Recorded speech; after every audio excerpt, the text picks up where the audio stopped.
the question is, what is the difference between gross intellect and subtle intellect? Now, intellect is only one. It is termed gross and subtle based on its field of operation. All right. When the intellect is used to carry on the worldly transactions, when you get along with anything terrestrial and worldly, as you know, life cannot go on for a human being without an intellect. Every other living being has got what it needs for its survival. They don't need to make a choice because they don't have a dilemma. It's only a human being has a dilemma. Therefore, we have got an intellect to make the choice. We have the free will to make a choice. So a human being, to have an intellect, is like a steering wheel. You need to steer the vehicle. So it's entirely in our hands to make the right choices in life. So intellect is that which gives the true grandeur of a human being, the true free will, as we often say. So when you use that intellect, that free will, to make the choices within the worldly realm, within the terrestrial realm, it is termed gross because of the field of operation. It is operating in a worldly sense. But when the same intellect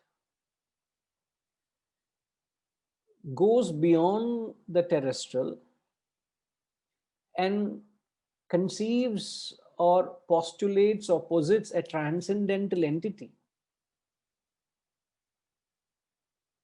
so the intellect goes beyond the known into the unknown. And it is important in the context to note that when you talk of mind and intellect, mind only can go to areas known to you.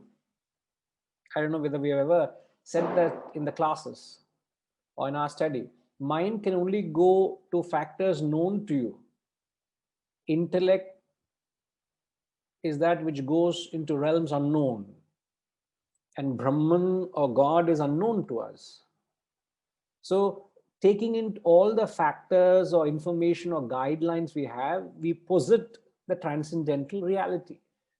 We call it the Brahman, Atman. So when the intellect goes beyond the terrestrial limitation and conceives the transcendental and separates between the terrestrial and the transcendental. So when you ask this simple, basic, fundamental question, and the question is this God? So when the intellect questions, is this God? You're separating the world, you're separating matter from spirit, isn't it? You're questioning, you're inquiring into the truth. And when you inquire, we go about through the journey negating. We say, no, this is not God. No, neti, not this, not this, not this. So that role of the intellect, when it is used, when it is engaged with only one pair of opposite. So the intellect, when it's only trying to understand God, when it's trying to separate matter from spirit, then it is the realm of the subtle intellect. But when you use that very same intellect to differentiate between positive and negative, good and bad, right and wrong, left and right, rich and poor, short and tall, electron and neutron, or positron, all those, even to the subtlest of differentiations you would make under a microscope, even that minutest discrimination is still within the periphery of the terrestrial world, it is still considered gross.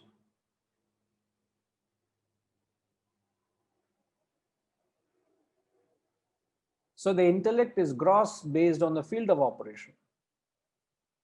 As I've said, you cannot carry on with your life without the ability to discriminate. Similarly, you cannot embark on a spiritual journey without a strong, subtle intellect. So it is the subtle intellect that starts your spiritual journey. It is your subtle intellect that ensures that you don't get lost in the mundane attractions and attachments. You don't lose your focus. You don't get distracted. Why? Because you have a very clear sight of the goal. Your intellect is very strong, and you don't get carried away. You don't get lost. Many people say, why is it that we are not consistent in the journey? Why are people not consistent? Can anyone tell me why is it that, okay, what is it that makes your actions consistent? We have this tendency of slipping into being inconsistent, whatever we do. I don't know whether you have observed this.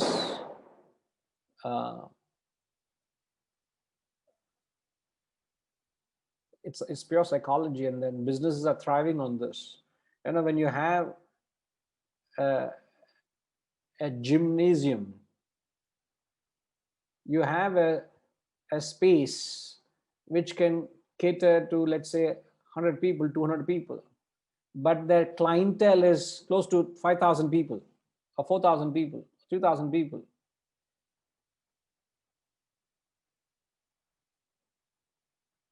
So they attract people by picking up memberships. They have a membership drive. You buy 8 months, you get 4 months free. You buy 1 year, you get another 6 months free. So 1.5 years, you can not only here, wherever you travel, anywhere in the world, you'll be able to use our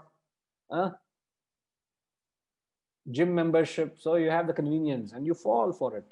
Many people keep taking this membership, but then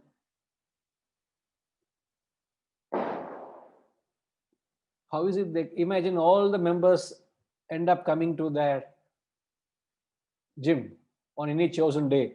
It will be a gate crash. It's not possible. It's not possible for them to cater. So why they are sustaining is, why are they surviving is because of this inconsistency. So one of the biggest challenge people have is they're not consistent. So my question is, why are people inconsistent, and what is it that makes one's actions consistent? Let's answer in these two stages. Why are people inconsistent in whatever they do? It's not that you don't like to do it, but you're not consistent. Why then, Adanji?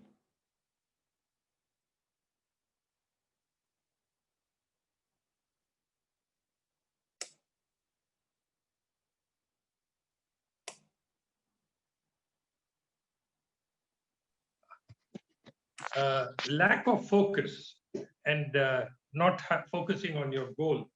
You lose sight of your goal and you become inconsistent.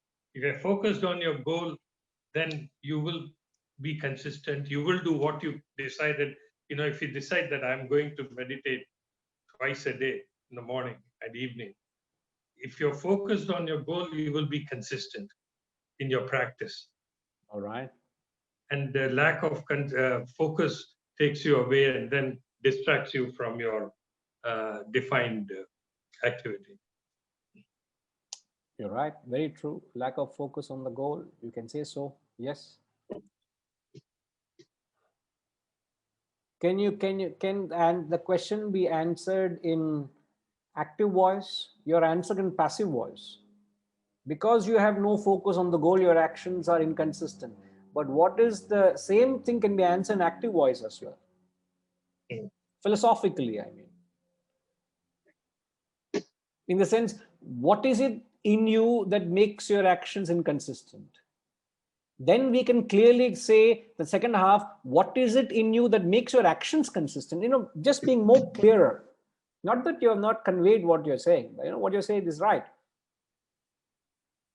We are inconsistent because distractions take you away, from you want to do this, and then that day something happens, and therefore you get distracted from your committed task on hand, whatever, whether it's spiritual or even going to the gym for that matter. Yeah. Laziness, lethargy, postponement, distractions, just inertia in human being, and trying to do the same things repeatedly. At some point, you get to lose the drive that you initially had when you started. All right. Okay. And you also want to see some results. You sit for meditation for 6 months, and at the end of 6 months, you find that nothing has happened. Why am I wasting my time? You throw it off.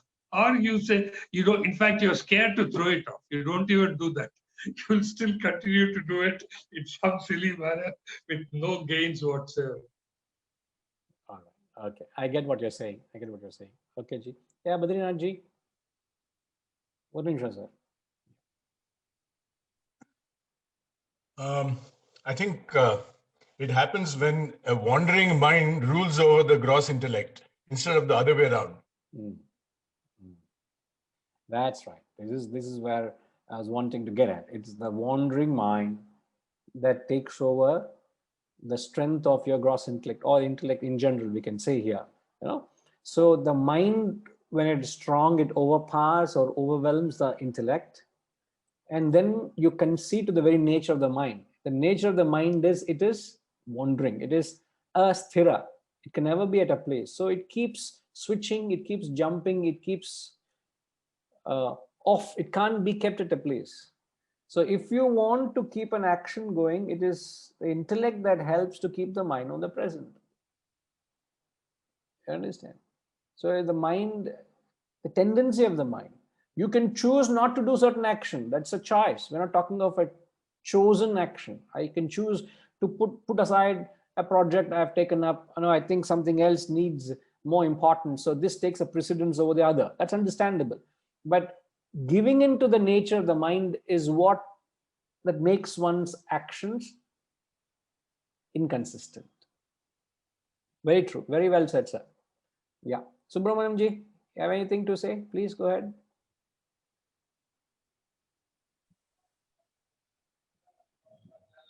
Hari Om Guruji.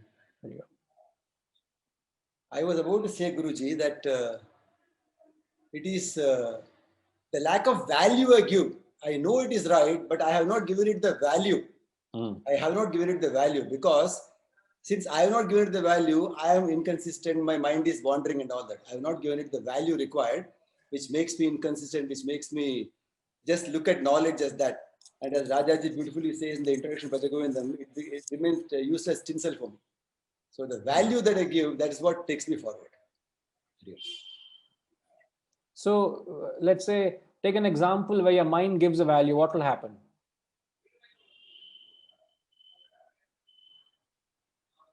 Mind gives me a value, and if Sir, the intellect is not playing a role there. Okay, yeah. Because purely by the mind giving a value. See, when the mind has a value for something, means mind has developed an attachment for something. Yeah, an addiction kind of thing, an attachment kind of thing. Then you can't stop thinking of it, isn't it? Oh yeah. Seemingly the same principle happens, but the results are different. You get what you're saying? I hope you get what I'm saying. When your mind is thinking about something on its own, it has a certain result. When the mind thinks of something under the supervision of the intellect, has different result. Yes. They're totally different things. Yes. Like other day's class, I mentioned about the difference between reflection and indulgence. Reflection is a conscious process where your intellect oversees the thought flow of the mind. It's supervised thought flow.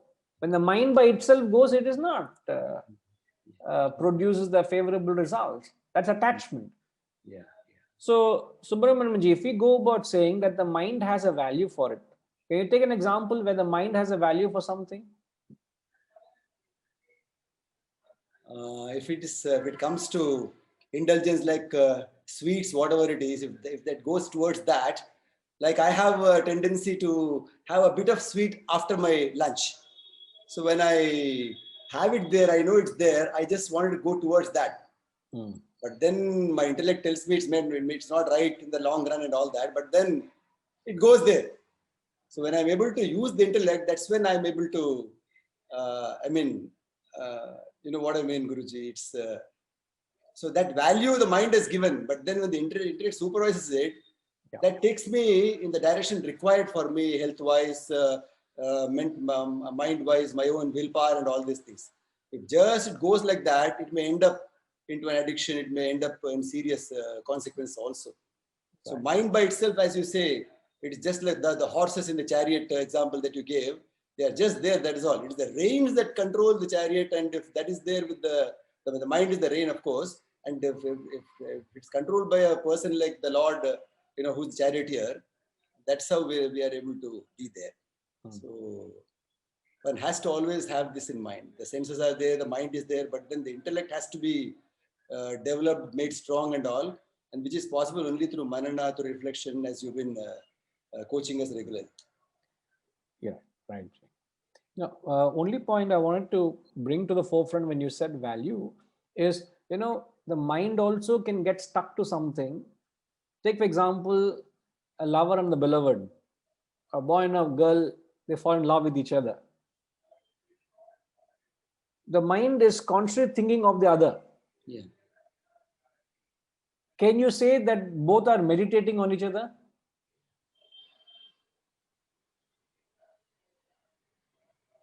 Can you say they are concentrating on each other? No.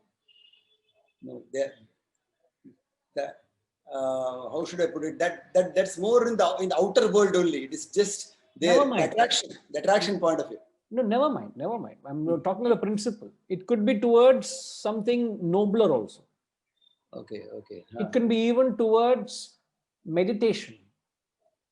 I'm going to end up with that clarification. If the mind by itself goes into a fascination of a deity or an idol or some kind of a fascination towards a spiritual goal, if the mind by itself goes, what happens? You can't call that meditation. Yeah, it stops at the rupa level only. We just will be focusing on that. That's what will be in the mind, and I don't go beyond that. It's only that beauty, and I might get tears, and I might get emotional, and all these things. But what is needed of that transcending the mind doesn't happen at all. Yes. So correct, Ji. Absolutely right. So what we are trying to convey here is, we are trying to bring in an area where the mind by itself go in a particular direction, but if it doesn't have the support of the intellect, it doesn't necessarily produce favorable results to you. You understand? Yes. So the definition of meditation, many a place is actually incomplete. Many people also meditate without understanding the complete nuances of what meditation is. In fact, since I've mentioned of it, let me spell it out. Meditation is the art of keeping your mind to a chosen thought. Hariji, could you kindly capture this, please?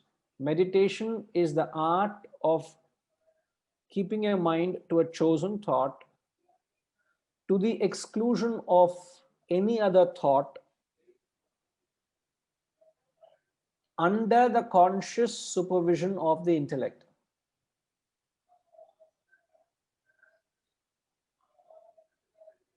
Meditation is the art of keeping your mind to a chosen thought to the exclusion of any other thought under the conscious supervision of your intellect. So when the absence of intellect, which is not, many a time is not there, the intellect is not aware, intellect is not present. The mind may be muttering the chant, the mind may be using the japa, the mind may be in that present, but if the mind by itself goes, there is no difference between a lover thinking of the beloved or you thinking of the Lord. The mind by itself is going, you are developing an attachment. It is not going to liberate you. So there are moments where the mind may not wander. Now, for example, I'll give another example. When you go to a movie theater, 2 hours or 3 hours you're in a theater, your mind doesn't leave the walls of the theater. Padmanima, during those couple of hours, you don't think of anything else. Can we say you concentrated on the movie?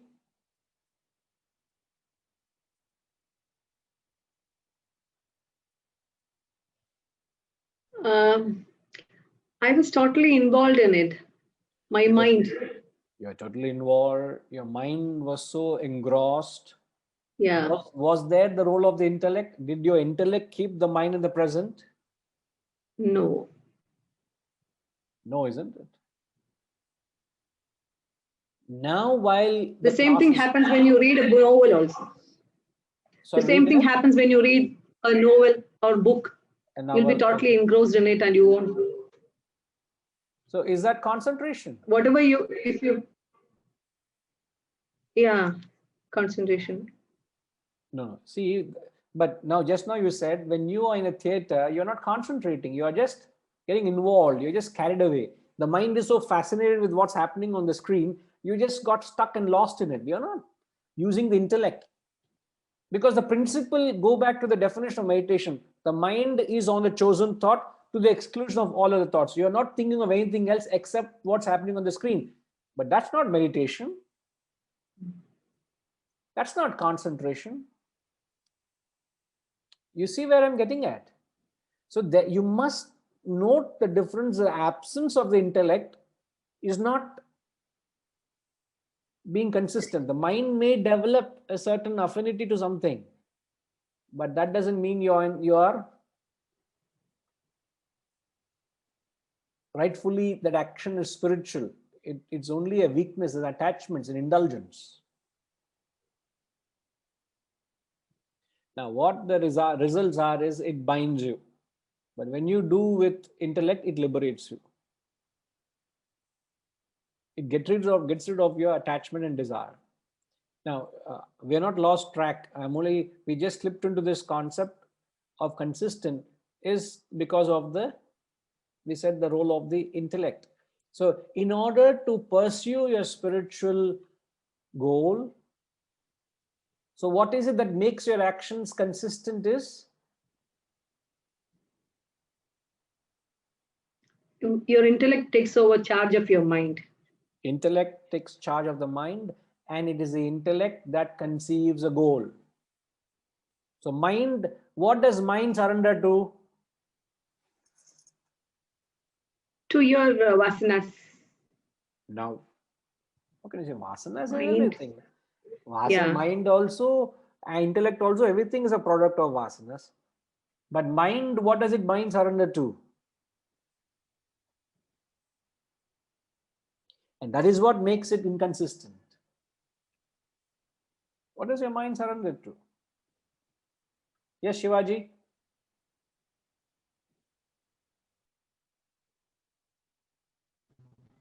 It keeps oscillating between past and the future.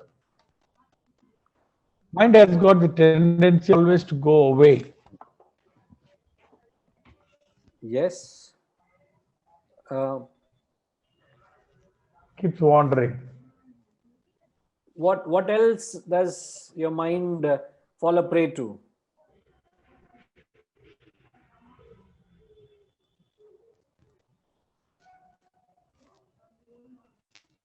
Any attraction? why does it get attracted?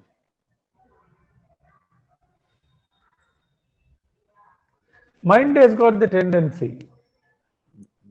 It's got the tendency because of something in it, na? So I am asking, what is it in the mind that makes it what it is?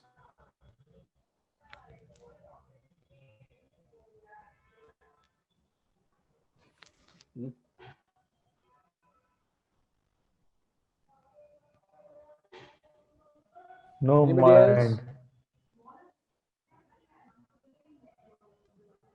Yeah, Vaidyanathanji, yes.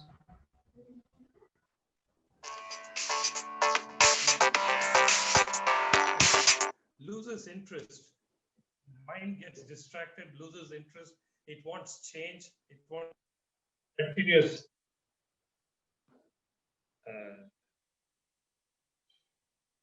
Am I on mic? Yeah. You're audible, sir. Yes.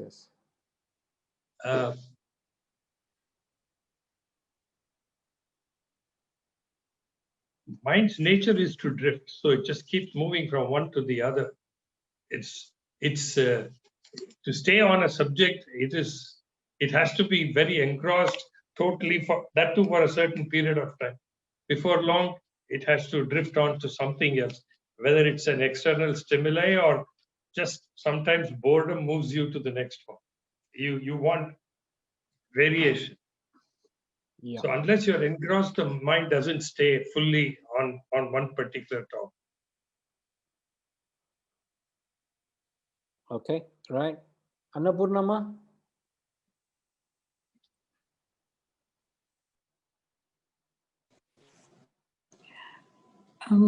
It is the nature of the mind to always go towards the lower worldly attractions. But what is it? Why does it go do that? Because of our desires. This is, I think, a couple of them mentioned it. The mind surrenders to its desires. Therefore, your mind goes in different directions. And since there are endless desires in the mind, the moment one is fulfilled, it picks up something else. The moment second is fulfilled, it goes somewhere else. So it can't stick to a path. There is no course. There's no path for it because it just goes. So when you understand that way, you will understand whether you are how much of your actions are driven by the mind and what it gets fascinated with, vis-a-vis driven by the intellect, what it's inspired by. And in order to have your actions consistent towards the higher, you need to have a very strong, subtle intellect. So if you don't have a strong, subtle intellect, you will not be able to think of the Lord in everything that you do.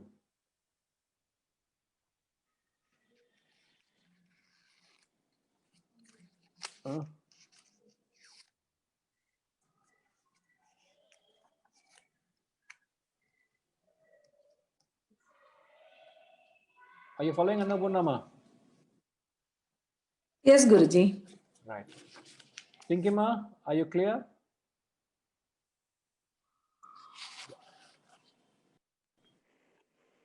Thank you. Yes, ma. Here you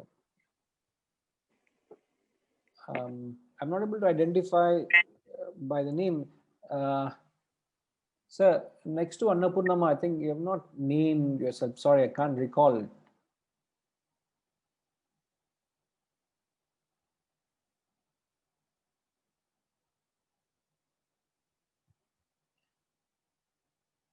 Who is there in between Annapurnama and Vaidyanathanji? Can they be given the access, please?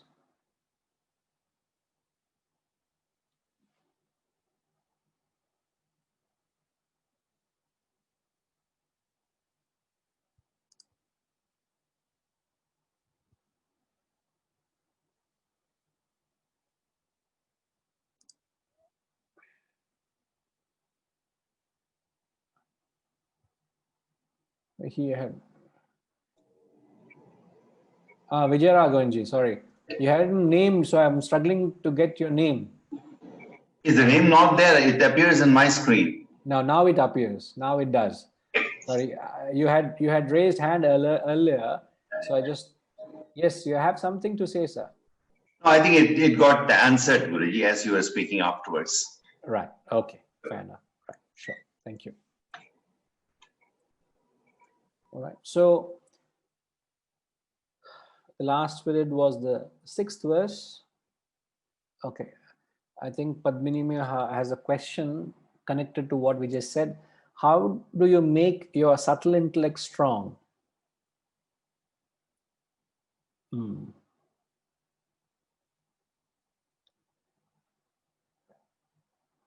How does one make your subtle intellect strong?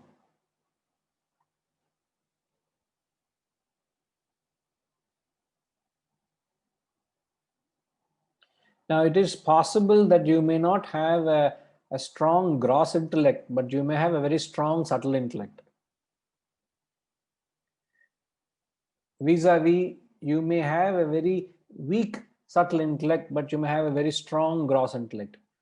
There is this possibility. You must understand this.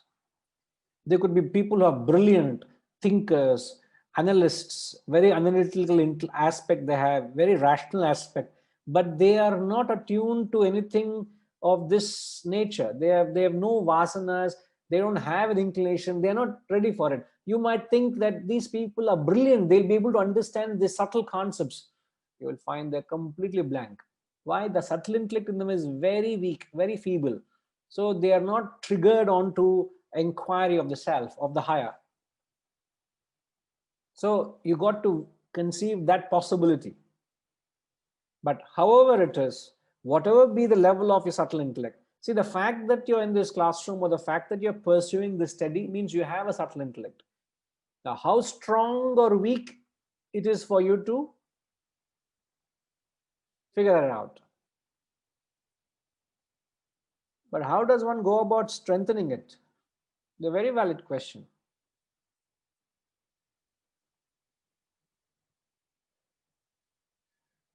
Seturamanji.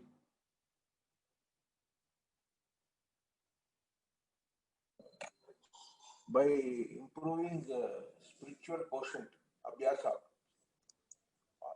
working sharp. By abhyasa, reflection,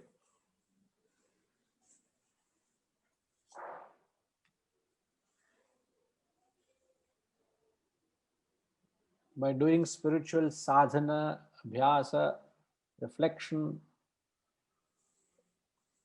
In fact, apart from what is said, one of the important things that helps you to strengthen this is satsang. Which company you keep means the environment you are in. It is just like any desire getting strengthened, isn't it? and also the inputs, various inputs, not getting distracted from negative things. In addition to satsang, now if we see TV activities restricted to something spiritual and related. Yeah. Newspaper, like this, every field of activity we seclude from those which we pulls us back to worldly things. Worldly things, yes. So that conducive environment which will give you an opportunity where these thoughts can be reinforced. And also the process of engaging your intellect with those thoughts helps you to strengthen your intellect, subtle intellect.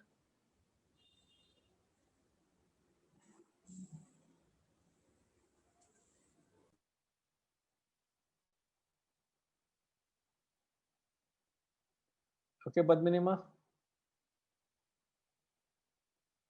Okay. All right.